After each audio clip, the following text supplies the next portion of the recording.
ಇಂಡಿಯಾದಲ್ಲಿ ಈ ಥರ ಸಿಗೋಲ್ಲ ನಿಮಗೆ. 03 ಹೇಗಿದ್ದೀರಾ? ನೋಡಿ, ಇದು ನಮ್ಮ ಕ್ಯಾಂಪಸ್ ಯಾವ ಥರ ಇದೆ. ಇದು ನೀವು ಇನ್ಫೋಸಿಸ್ ನೋಡಿದ್ದೀರಲ್ಲ ಮೈಸೂರಲ್ಲಿ, ಬಿಲ್ಡಿಂಗ್ ಆ ಥರ ಇದೆ ದೊಡ್ಡದಾಗಿ. ನನ್ನ ಮಗ ನೋಡಿ ನೋಡ್ತಾನೆ. ಜೀವನವೇ ಬೇಸರವಾಗಿ ಹೋಗ್ಬಿಟ್ಟಿದೆ. ಓಕೆನಾ? ಸೊ ನೋಡಿ, ಈ ಥರ ವೆಂಡಿಂಗ್ ಮಷಿನ್ಸ್ ಇರುತ್ತೆ, ನೀವೇನು ಬೇಕೋ ತಗೋಬೋದು. ಅದೇ ನಮ್ಮ ಇಂಡಿಯಾದಲ್ಲಾಗಿದ್ದರೆ ನೋಡಿ, ನನ್ನ ಫ್ರೆಂಡ್ ಹೇಳ್ತಿದ್ದಾನೆ ನೋಡಿ, ಏನಾದ್ರು ತಗೊಳ್ಳಿ ನೋಡಿ, ಡಾಲರ್ ಲೆಕ್ಕ ಹಾಕಿ ವೆಂಡಿಂಗ್ ಮಿಷಿನ್ಸ್ ಯಾವ ಥರ ಆಪ್ರೇಟ್ ಮಾಡೋದು ಅಂತ ನಾನು ತೋರಿಸ್ತೀನಿ ನೋಡಿ.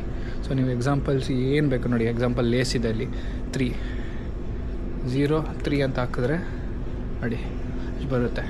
ನಾನು ತಗೊಳ್ತಾ ಇಲ್ಲ ಇವಾಗ, ಲೇಸ್ ತಿನ್ನೋ ಮೂಡಿಲ್ಲ. ಸೊ ಇಲ್ಲಿಗೆ ಪೇ ಮಾಡಿದ್ರೆ ನೋಡಿ ಆ ಥರ ಪ್ಯಾಡ್ ಅಂತ ಹಿಂಗೆ ಎತ್ಕೊಂಡು ಫೋನ್ ಹಿಂಗೆ ಪೇ ಮಾಡಿದ್ರೆ ಪೇ ಆಗುತ್ತೆ. ವೆಂಡಿಂಗ್ ಮಿಷಿನ್ಸ್ ಇದಾಗುತ್ತೆ ನೋಡಿ, ರೆಡ್ ಬುಲ್ಲು ಎಲ್ಲ ಥರ ಜ್ಯೂಸು ವೆಂಡಿಂಗ್ ಮಿಷಿನ್ಸ್ ಇರುತ್ತೆ ಈ ಥರ. ಸೊ ಅದೇ ಥರ ಎಲ್ಲ ಯೂನಿವರ್ಸಿಟಿ, ನೀವು ಆಸ್ಟ್ರೇಲಿಯಾದಲ್ಲಿ ಎಲ್ಲ ಯೂನಿವರ್ಸಿಟಿಗೆ ಹೋದರೂ ತಿನ್ನೋಕ್ಕೆ ಈ ಥರ ಇಟ್ಟಿರ್ತಾರೆ. ಸೊ ಇಂಡಿಯಾದಲ್ಲಿ ಈ ಥರ ಸಿಗೋಲ್ಲ ನಿಮಗೆ, ಆಸ್ಟ್ರೇಲಿಯಾದಲ್ಲಿ ಮಾತ್ರ. Okay guys, see you, bye. Follow ಮಾಡಿ, ಲೈಕ್ ಮಾಡಿ, ಶೇರ್ ಮಾಡಿ. ನಿಮ್ಮ ಫ್ರೆಂಡ್ಸ್ ಯಾರ್ಯಾರು ಇದ್ದಾರೋ ಆಸ್ಟ್ರೇಲಿಯಾದಲ್ಲಿ, ಇಂಟರ್ನ್ಯಾಷನಲ್ ಸ್ಟೂಡೆಂಟ್ಸ್ ಅಥವಾ ನಿಮ್ಮ ಫ್ಯಾಮಿಲಿ ಮೆಂಬರ್ಸ್ ಯಾರ್ಯಾರು ಇದ್ದಾರೋ ಅವ್ರಿಗೆ ಇದನ್ನು ಸೆಂಡ್ ಮಾಡಿ. See you guys, bye.